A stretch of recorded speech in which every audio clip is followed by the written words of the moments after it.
주 안에서 항상 기뻐하라. 내가 다시 말하노니 기뻐하라. 너희 관용을 모든 사랑하는 성도 여러분, 주님의 이름으로 문안합니다.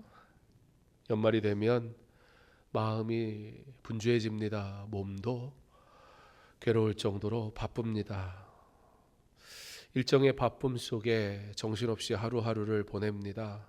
그러다 보면 마음에 문득문득 이런 생각이 떠오르곤 합니다. 올해 근데 나는 어떤 열매를 남겼지? 신앙인으로서 나는 하나님 앞에 온전한 예배자로 왜 섬기지 못하였지? 그러면서도 한편으로는 왜 나는 여전히 아직 이 자리, 이 형편이어야 하는 것이지? 마음에 이 속상함이 찾아오면 내가 기도했는데 하나님 왜 아직도 응답하지 않으시지? 이제 이 한 해의 마지막 달력을 넘겨야 하는 상황에 우리의 마음이 조급해집니다.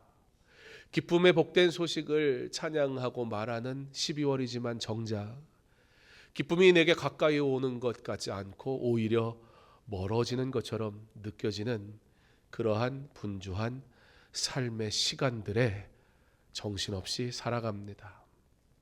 다가오는 목요일에 있을 성탄절 감사 예배를 앞두고 드리는 주일 예배, 우리는 하나님께 영광 돌리기 위해서 오늘 이 자리에 모였는데 본문의 말씀을 통해 우리 다시 한번 기쁨의 참된 의미, 기뻐할 수밖에 없는 이유 우리가 발견함으로 참 기쁨을 먼저 회복하는 복된 시간 될 수 있기를 간절히 소망합니다. 주 안에서 항상 기뻐하라. 내가 다시 말하노니 기뻐하라. 하나님은 이 기쁨에 대해서 이렇게 말씀하셔요. 또 여호와를 기뻐하라. 그가 내 마음의 소원을 이루어 주시리로다. 오늘 말씀의 제목이기도 합니다. 기쁨과 소원을 이루시는 하나님으로 연결되고 있다, 그 말입니다.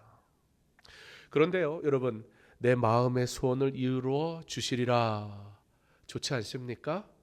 이 연말에 분위기 좀 좋게 끝내야 되니까 좋은 이야기를 해주려는가?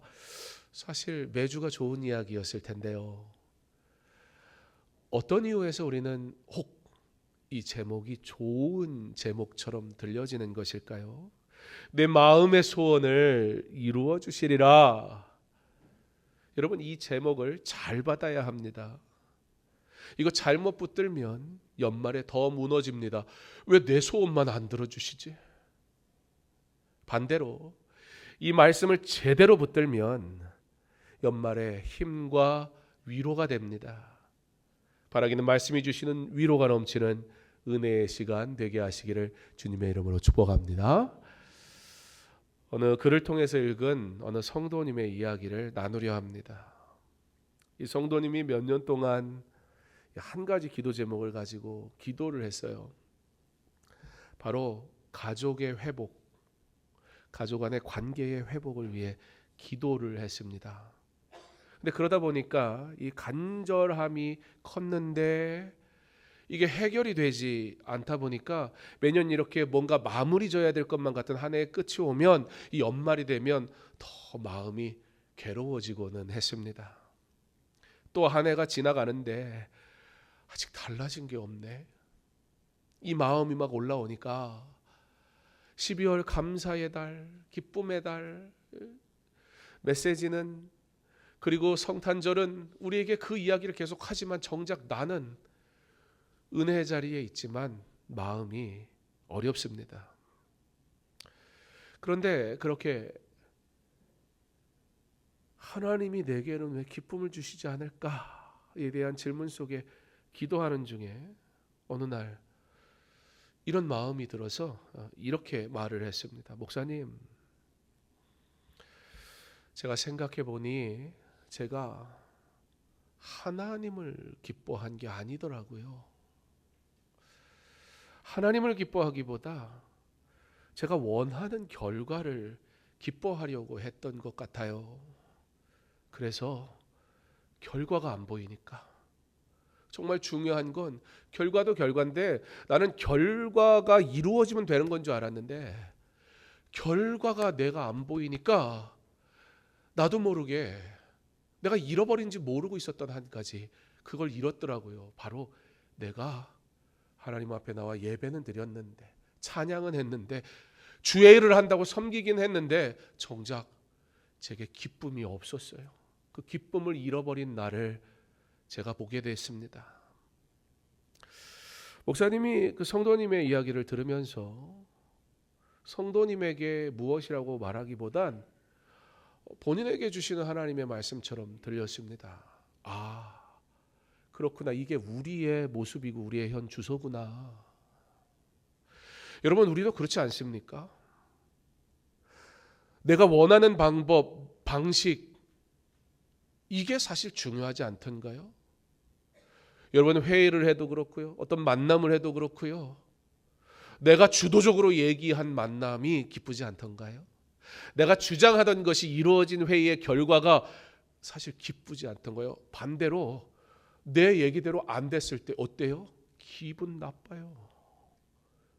근데 이 기분 나쁨이라는 게 사실 우리가 한 가지 굉장히 중요한 걸, 그냥 기분 나쁨이면 사실 크게 문제 안 돼요.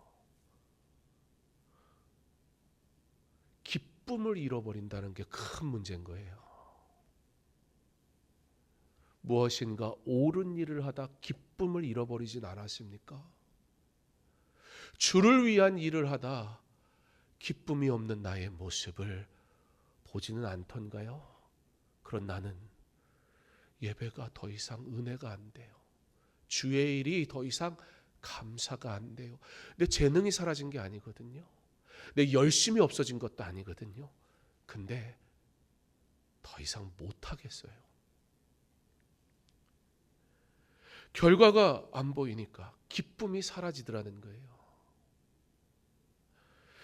내가 원하는 일대로 되면 기쁨이 생기는데 원하는 일이 막혀버리면 기쁨이 사라버려지는 신앙. 소원이 가까워지면 누가 감사라고 하지 않아도 막 감사의 고백이 나오던데 내 소원이 멀어지면 나의 모습은 낙심하더라는 거예요. 그런데 오늘 말씀에서 하나님은 우리에게 기쁨은 그런 게 아니야 라고 말씀하세요. 그래서 오늘 한마디로 오늘 말씀을 정리하면 이거예요. 기쁨의 뿌리를 바꿔라. 한번 따라해 볼까요? 기쁨의 뿌리를 바꿔라. 네, 우리가 기쁨을 잃어버린 것이 하나님이 내게 기쁨을 주시지 않아서가 아니었어요. 문제는요, 진짜 기쁨이 아닌 것에서 기쁨을 찾으니까 그 결과가 이루어지지 않을 때 기쁨을 잃어버린 상태가 됐을 때 공허했던 거예요. 오늘 말씀은 우리에게 기쁨을 결과에 두지 말고 주님께 두라 말씀합니다. 빌립보서 4장 4절은 너무나 잘 알고 있는, 우리가 묵상하고 암송하는 말씀이지 않습니까? 주 안에서 항상 기뻐하라. 내가 다시 말하노니 기뻐하라. 여러분, 주 안에서 기뻐하라가 은혜가 됩니까? 주 안에서 항상 기뻐하라가 은혜가 됩니까? 항상 기뻐하라고요? 진짜죠? 약속하셔야 돼요. 화내면 안 돼요. 삐지면 안 돼요. 항상 기뻐하기로 약속했잖아요. 저는요, 항상을 좀 빼고 했으면 좋겠어요. 주 안에서 가끔은 화도 내라. 가끔은 성질도 내고 삐지기도 해라. 그러다가 기뻐해라. 뭐 이러면 얼마나 인간적입니까? 바울 사도는 우리에게 주 안에서 항상 기뻐해라. 내가 다시 말하노니, 그러니까 실수로 얘기한 게 아니에요. 진짜다. 항상 기뻐해라. 근데 여러분, 이게 누가 한 말이라고요? 바울이. 바울 사도가 주 안에서 항상 기뻐하라 이 얘기를 했어요. 자, 그러면 어디에서 바울은 도대체 무슨 좋은 선물을 받았길래 기뻐하라고 할까? 여러분, 오늘 지금 여러분이 어떤 형편과 상황에 있든지 기뻐하라고 성경이 얘기하고 있단 말이에요. 나 그렇게 할 수가 없는데 주님 무슨 뜻이죠? 왜 이렇게 하시는 거죠? 라고 의문투성이인 지금 나의 상태를 주님이 모르시는 게 아닌데 기뻐하라고 항상 지금 여전히 기뻐하라고 하시는 이 말, 먼저 우리가 보아야 할 것이 있습니다. 오늘 말씀은 빌립보서입니다. 바울 서신 가운데 우리는 옥중 서신이라고 부르는 편지들이 있습니다. 에베소, 빌립보, 골로새, 빌레몬. 무슨 얘기예요? 지금 바울이 항상 기뻐하라고 하는데 그 말을 어디서 하고 있냐면 감옥에서 갇힌 상황에서. 우리는 다분히 결과가 기쁨의 이유란 말이에요. 그거 부인할 수 있는 사람이 아무도 없어요. 내 결과에 따라 기쁨이 오고 가고 왔다 갔다 한단 말이에요. 그런데 정말 결과가 기쁨의 이유가 맞다면 바울은 기쁨 얘기하면 안 되는 상황에 있는 거 아니에요? 주를 위해 살았는데, 주를 위해 생명을 다했는데 하나님 이게 뭡니까? 감옥에 가다 넣고. 만약에 결과가 기쁨의 근거라면 바울은 하나님 이거 아닙니다 라고 말하는 게 맞아요. 근데 바울은 우리에게 감옥에 갇혀가지고 항상 기뻐하라. 바울 사도는 항상 이런 식이에요. 그런 생각 안 드세요? 그러니까 내가 도무지 따라갈 수가 없지. 예수 나도 잘 믿고 싶은데 어떻게 저렇게까지 예수를 잘 믿냐. 목사님도 그래. 나 힘들다 그러면 조금 해결되는 얘기를 해줘야 하는데 목사님 뭐라 그래요? 이만저만한 일이 있어서 이렇게 저렇게 됐어요. 그러면 목사님들 맨날 하는 그 똑같은 소리 있잖아요. 뭐라 그래요? 기도하겠습니다.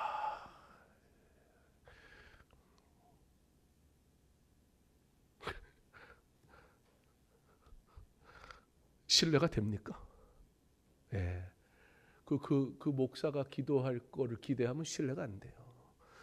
그 사람도 허덕이더만 뭘. 그 사람도 성질 부리고 아주 괴팍하더만. 그 사람이 기도한들 뭐가 달라지겠어요? 여기에 우리의 실수가 있어요. 기도하겠습니다. 우리가 기도하겠습니다 라는 말은 무슨 뜻이에요? 주님이 당신의 기도를 들으십니다. 주님의 선하신 일이 이루어지는 걸 내가 믿습니다. 그 소리예요. 우리에게 기도하라고 말씀하셨기 때문에 내가 너의 기도를 듣고 응답하겠다고 약속하셨기 때문에 기도하겠다고 하는 거지. 무슨 그 사람이 무슨 대단한 능력이 있어서 기도합니까? 이상한 사람들 많아요. 자기가 무슨 대단한 사람인 것처럼. 우리의 능력은 주께로부터 오는 겁니다. 바울이 감옥에서 항상 기뻐하라. 바울이 얘기하는 건 나 이런 신앙인이야. 너도 이렇게 신앙생활 해야지. 그 소리 하는 게 아니에요. 바울도 괴로워요. 바울은 지금 무슨 얘기하는 거냐면 오해하지 마세요. 자신의 기뻐하는 능력을 자랑하는 게 아니라 바울은 나도 그럴 수 없는데 이 불가능한을 가능케 하시는 하나님을 지금 전하고 있는 거예요. 이게 복음의 능력입니다. 바울이 말하는 기쁨은 기분이 아니에요. 착각하면 안 돼요. 기분 좋은 게 기뻐하는 게 아니라고요. 잠깐 즐거운 감정 그런 거 아니에요. 오늘 주시는 기쁨은 정서적 기쁨이에요. 영혼의 기쁨이에요. 상황이 좋을 때만 반짝하는 기쁨이 아니라 상황이 좋지 않아도 내면에서 계속되는 기쁨. 그래서 바울이 옥에 갇혀 있는 게 전혀 상관이 없는 일이에요. 지금 여러분에게 놓여진 그 형편이 기뻐하지 못할 이유와 아무 상관이 없어요. 이게 왜 가능합니까? 바울이 기쁨의 근거를 상황에 두지 않고 주님에게 두었기 때문이에요. 본문은 이렇게 말합니다. 주 안에서 기뻐하라. 성도 여러분, 주 안에서란 말이 너무 중요합니다. 이 말은 우리가 그리스도와 연합된 자라 그 뜻입니다. 주님이 나와 함께 하신다 그 뜻입니다. 주님이 나의 구원자시다 그 뜻입니다. 주님이 나의 생명의 근원이십니다 그 뜻입니다. 그러니까 기쁨의 근거가 바뀌어야 되는 거예요. 환경이 근거가 아니라 주님이 나의 기쁨의 근거가 되시기를 소망합니다. 그래서 항상이 가능해지는 거예요. 항상이라는 말은 형편이 변해도 기쁨의 뿌리는 뽑히지 않는다 그 얘기예요. 저 사람은 예수 믿으니까 아무 문제도 안 생겨. 그런 항상이 아니라고요. 저 사람은 왜 별것도 없는데 실실 웃고 난리야. 궁금해가지고 물어봤더니 나 예수 믿거든요. 미쳤나? 예, 이해가 안 되죠. 미친 것 같잖아요. 주님을 만나지 않으면, 주님 만나지 않으면 인생 아무것도 아닙니다. 항상 여러분, 나의 부모님이 남들 부모보다 보잘것없고 가진 것도 없고 뭐 별거 없고 그러면 남이 됐다가 어느 날 알고 봤더니 내 어머니한테 엄청난 유산이 있는 걸 알게 돼요. 그러면 갑자기 어머니 뭐 이럽니까? 나의 부모님의 상황과 형편과 아무 상관없이 그분은 나의 부모인 거예요. 항상. 자녀는 공부 잘하고 좋은 직장 들어가가지고 남들이 어우 좋겠다 막 부러워하는 그런 자식은 내 자식이고, 실패하고 자존감이 낮아져 주저앉아 있는 그런 자식은 남의 자식입니까? 아니요. 여전히 내가 사랑하는 항상 나의 자녀인 거예요. 항상이란 그런 뜻이라고요. 상황에 움직이는 건 항상이 아니에요. 여러분, 상황에 움직이는 그런 것 구하지 말고, 상황에 움직이는 그런 신앙생활하지 말고, 상황에 움직이는 그런 기쁨 찾지 마세요. 당장 잃어버려요. 바울은 강조합니다. 내가 다시 말하노니. 왜 이렇게 강조해요? 바울은 우리의 마음이 얼마나 쉽게 무너지는 존재인지를 너무나 잘 알거든요. 그래서 연약한 성도는 어려움이 오면 기쁨이 먼저 사라져버리는 거예요. 여러분, 주의 길을 가는 사람 아무리 막아봐요, 사명을 갖고 이 길을 가는 사람 아무리 힘들게 해봐요, 절대 포기 안 합니다. 그런데 그 사람 포기하게 만드는 방법이 있어요. 딱 하나. 조금 지나치게 표현하면 재미없게 하면 돼요. 즐거움을 잃어버린 사명자는 돌아섭니다. 멈춥니다. 그러니까 누구 맞고 싶거든, 좋은 거 가르쳐 드리는 건 아닌데 너무 미워, 저 사람 못하게 했으면 좋겠어. 그러면 괴롭히는 건 별로, 그래도 그 길을 가려고 결단한 사람인데 뭐 그거 괴롭힌다고 그 사람이 그거 안 가겠습니까? 그렇게 우스운 사명은 아니잖아요. 근데 그 사람이 기쁨이 없게 만들어 버리세요. 기쁨을 잃어버리게 만들어 버리세요. 알아서 죽습니다. 예배에 은혜도 없고요, 감사도 없고요, 아주 죽상이에요. 맨날 예배 교회 가가지고. 어려워서가 아니에요. 오히려 힘든 사람은요, 주님, 그리고 주님 앞에 엎드려요. 그런데 즐거움, 기쁨을 잃어버리게 만든 사람은요, 예배를 드려도 은혜 자리에서 하나님의 은혜를 누리지 못해요. 말씀을 듣지 못하니까 더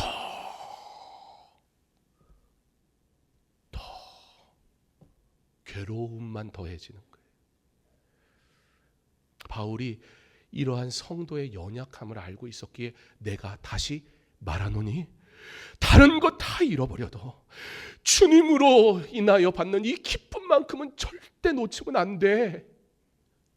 감옥 괜찮아, 괴롭겠지만 주님 만나면, 주님이 나와 함께 하시는 거 알면 괜찮아. 근데 주님 잃어버리면 안 돼.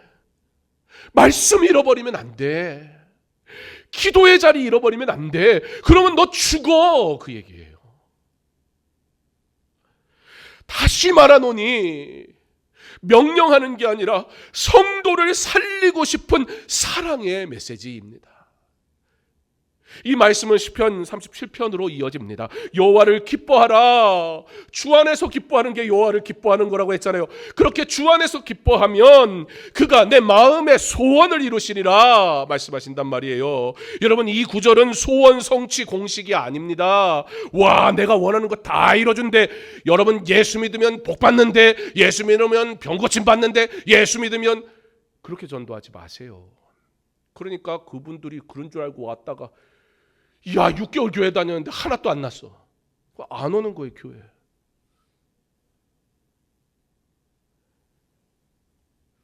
내 마음의 소원을 이루어 주신다. 내가 원하는 대로 다 된다. 이렇게 잡으면 오히려 낙심해요. 핵심은 이겁니다. 여호와를 기뻐하라. 순서가 중요하다고요. 하나님이 내 소원을 들어주시면 내가 하나님을 기뻐하겠다, 이게 아니라 내가 하나님을 기뻐할 때 하나님이 내 마음의 소원을 새롭게 하시고 필요하다면 바꾸신다고요. 필요하다면 다른 길로 인도하시고요. 왜냐하면 내 욕망을 가지고 하나님 앞에 구할 수도 있잖아요. 내 방법대로 이루어달라고 떼쓸 수도 있잖아요. 그렇게 되면 안 되는 건데 내가 부족해서 엉뚱한 거 구하고 있을 수도 있잖아요. 그래서 여호와를 먼저 기뻐하라. 하나님 기뻐하시는 일이 뭔지 알면 하나님이 내 소원을 그의 방법으로 바꾸셔서 놀랍게 이루어 주시겠다. 이게 하나님의 약속입니다. 사랑하는 성도 여러분, 하나님은 절대 우리의 소원을 무시하지 않으십니다. 하지만 하나님은 우리의 소원을 내가 원하는 그대로 이루는 분도 아닙니다. 하나님은 아버지시니까요. 아버지는 자녀의 소원을 너무너무 들어주고 싶어 해요. 하지만 동시에 아버지는 그 자녀의 소원을 다듬어 줍니다. 더 선한 길로 인도해 줍니다. 그러니까 하나님은 우리의 소원을 정화하시고 교정하시고 성숙시키셔서 결국 우리를 살리는 방식으로 이루십니다. 여기서 우리가 꼭 붙들어야 할 것이 있습니다. 기쁨. 그러므로 이건 나는 기쁘다, 나는 기쁘다. 어떤 예배라는 환경에서 나를 세뇌시키는 작업이 아니에요. 기쁨은 처음부터 뿌리를 하나님께 두는 것으로부터 시작해야 합니다. 이사야 35장을 기억하십니까?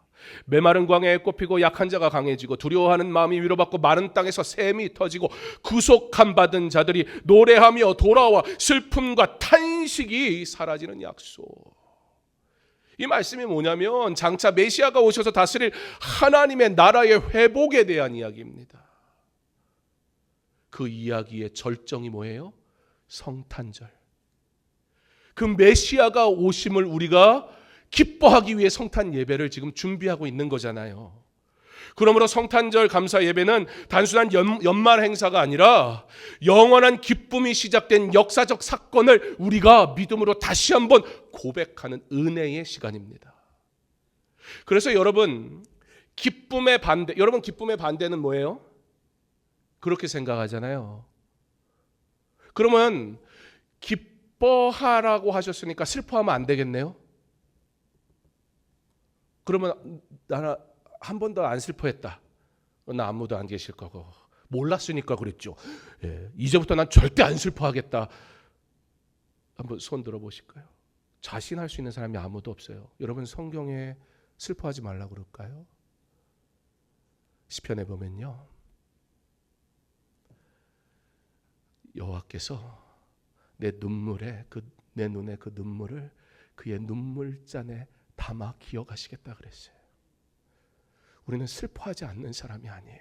오히려 괜찮은 척하는 신앙인이 제일 심각한 문제예요. 아무 문제 없는 것처럼 앉아있는 사람, 뭐든지 다 괜찮은 것처럼 보여주고 싶은 사람, 교회 와가지고 믿음 있는 척하는 사람, 그 사람은 정말 심각해요. 사탄이 넘어뜨리기 딱 좋은 사람이에요. 그러나 나의 죄를 자백하고 하나님 앞에 내 슬픔을 아뢰는 사람, 눈물을 흘리는 사람, 그 사람은 하나님의 위로를 받습니다. 자, 그러면 기뻐하라는 말의 반대가 슬픔이 아니라면 무엇일까요? 기쁨의 반대는요, 슬픔이 아니라 우울이에요. 우울은 뭐예요? 여러분, 우리가 슬퍼할 일이 있으면 슬퍼해야 합니다. 그러나 우리가 성도는 슬퍼할 수는 있지만 슬픔에 정착하지는 않습니다. 슬픔으로 완전히 가버린 게 우울이에요. 예배드려도 우울하고 찬양을 해도 우울하고 말씀을 들을 수가 없고 기도할 수가 없고 내 주장할 때만 깨어있는 사람, 이게 우울의 상태라고요. 우울한 사람은 자기 얘기만 하거든요. 남의 얘기는 듣지 않아요. 그리고 내 얘기를 자꾸 들어줬으면 해요. 그게 우울한, 여러분 이 시대에 이 우울의 문제 속에 살아가는 사람들이 얼마나 많습니까? 기쁨의 반대는 우울이에요. 우리는 슬퍼할 수 있지만 우리는 슬픔을 기쁨 되시는 주님, 기쁨이 근거가 되므로 내 슬픔이 기쁨이 되어지는 거예요.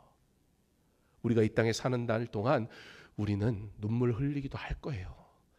그러나 슬픔의 상태에 머물러 있지 않을 거예요. 왜냐하면 주님이, 완전하신 주님이 나의 기쁨의 근거거든요. 우리는 회복되는 거예요. 그런데 지금 우울증에 있는 사람이 있어요. 영적인 우울감에 빠져 있는 사람들이 있어요. 우리는 예수를 믿는 자는 회복됩니다. 왜냐하면 우리는 끝을 아는 사람이기 때문입니다. 광야가 끝이 아니라는 것을, 12월이 끝이 아니라는 것을, 겨울이 끝이 아니라는 것을, 그러나 주님이 오셨고 주님이 함께 하시고 주님이 반드시 회복시키신다는 것을 우리는 알기 때문에 그렇습니다. 그러므로 우리 연말에 마음이 무너지는 일, 서로가 서로를 판단하고 서로가 서로를 지적하고 서로가 서로를 힘겹게 만드는 시간, 말 한마디가 조심스러워요. 상처 주기 딱 좋은 계절이에요. 기쁨을 말하지만 나는 가장 기쁨으로부터 멀어져 있는 것 같은 이때 우리 이렇게 기도하기 바랍니다. 주님, 제 기쁨의 근거가 결과가 되지 않게 하소서. 주님, 제 기쁨이 주님이 되게 하여 주옵소서. 이 고백을 하기 위해 순서가 있어요. 먼저 뭐 해야 돼요? 시편의 순서를 따라야 돼요. 주님, 제가 여호와를 기뻐하게 하옵소서. 제 마음의 소원이 주님 뜻 안에서 새로워지게 하옵소서. 그 소원을 주님의 방식으로 이루어 주옵소서. 내 뜻대로 안 돼도 괜찮아요. 주님의 뜻이 반드시 이루어질 줄 믿습니다. 그게 내게 복이 되잖아요.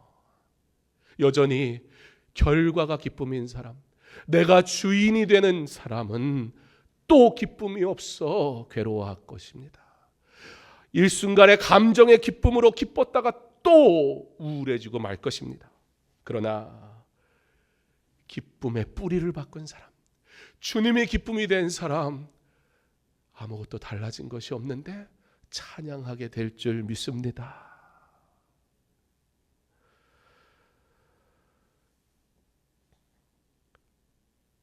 나의 소원을 주님의 방식으로 이루어 주소서. 이렇게 기도하면 세상도 소원 빌잖아요. 비나이다 비나이다. 그 소원과 우리가 무슨 차이가 있는 걸까요? 나의 소원을 주님의 방법으로 이루어 주소서. 여호와를 먼저 기뻐하게 하소서. 나의 소원을 새롭게 하옵소서. 이게 성도의 기도예요. 그러므로 이렇게 기도하면 이제 세상의 소원은 나를 붙잡는 우상이지만 성도의 소원은 하나님께 드려지는 기도가 되는 걸 믿습니다. 아까 서두에 소개해드린 그 성도님 이야기로 마무리하겠습니다. 그래서 이 성도님이 결단을 했어요. 결과를 기뻐하는 사람이 아니라 하나님을 기뻐하는 사람이 되자. 그리고 매일 아침 뭐 많이 하고 적게 하고 그게 중요한 게 아니고 매일 아침 모든 하루를 이렇게 시작했습니다. 주님, 오늘도 주님이 제 기쁨입니다. 우리 한번 같이 해볼까요? 시작. 주님, 오늘도 주님이 제 기쁨입니다. 근데 아무도 안 웃어요. 왜? 여러분, 어릴 때 세배하러 갔는데 할아버지가 그날따라 기분이 좋으셔서 내가 생각한 것보다 세뱃돈을 2배로 주신 날, 막 입이 찢어진 그날 있잖아요. 그거보다 훨씬 기쁜 날이에요, 이게. 그러니까 이제 기쁨은 표현해야 됩니다. 우리 한 번 더 해볼게요. 주님, 오늘도 주님이 제 기쁨입니다. 시작. 주님, 오늘도 주님이 제 기쁨입니다. 기쁨의 뿌리를 바꾸십시오. 기쁨의 근거를 바꾸십시오. 항상 기뻐하게 될 줄 믿습니다. 그런데 이 성도님이요, 첫날부터 그게 기쁘지는 않더래요. 그렇게 시작했는데 여전히 불평이 나오고 여전히 막 괴롭더래요. 그런데 매일 주님이 나의 기쁨이에요 라고 고백하는데 어느 날 마음이 확 바뀌어버리더래요. 자기도 모르게 변화되어 있는 기쁨의 뿌리가 바뀌어져 있는 자신의 모습을 보는 거예요. 문제 해결됐냐고? 아니요, 안 됐어요. 그래서 목사님한테 찾아와서 이렇게 말하는 겁니다. 목사님, 저요 여전히 기다리고 있어요. 여전히 그 기도 제목 가지고 기도하고 있어요. 근데요 예전처럼 제 마음이 무너지질 않아요. 기쁨을 잃어버리지 않았어요. 그 얘기예요. 상황이 기쁨이 됐을 때는 완전히 야, 저 신앙 좋은 줄 알았는데 왜 저래? 여러분, 딱 그 순간이 온다니까요. 근데 기쁨의 뿌리가 바뀌고 나니까 안 이루어졌는데 마음이 무너지질 않는 거예요. 왜냐하면 기쁨을 안 놓쳤거든요. 이루어져야 기쁜 사람이 아니라 이제는 주님 때문에 다시 일어나는 사람이 된 것 같아요. 사랑하는 성도 여러분, 이게 복음의 능력입니다. 주님이 우리의 기쁨이 되면 우리는 연말에도 항상 여전히 기뻐할 수밖에 없습니다. 우리 주님이 땅에 오셨습니다. 그게 우리의 기쁨인 줄 믿습니다. 하나님은 그 자리에서 우리의 마음의 소원을 하나님의 뜻 안에서 가장 선한 방식으로 이루어 주십니다. 재료만 주시면 좋겠어요.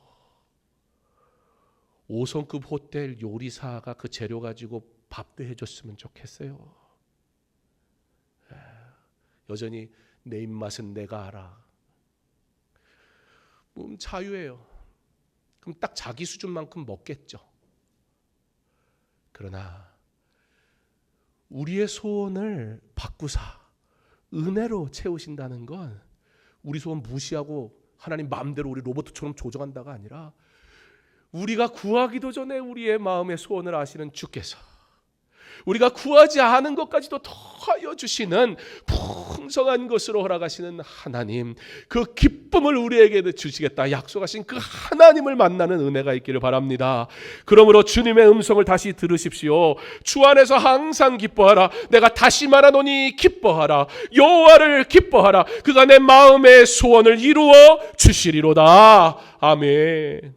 성탄절 감사 예배를 앞두고 주일 예배로 먼저 드리는 오늘, 지금 내게 놓여진 어떤 문제, 그 문제에 대한 결과 때문에 주님 오신 날을 기뻐하는 성탄을 앞두고 괴로워하는 삶이 아니라 기쁨의 뿌리가 바뀌어, 기쁨의 근거가 바뀌어 오늘도 기뻐하며 주님의 나심을 기뻐하며 그렇게 영원토록 항상 하나님이 주시는 기쁨 안에서 행복한 신앙생활하는 저와 여러분 다 될 수 있기를 주님의 이름으로 축원합니다.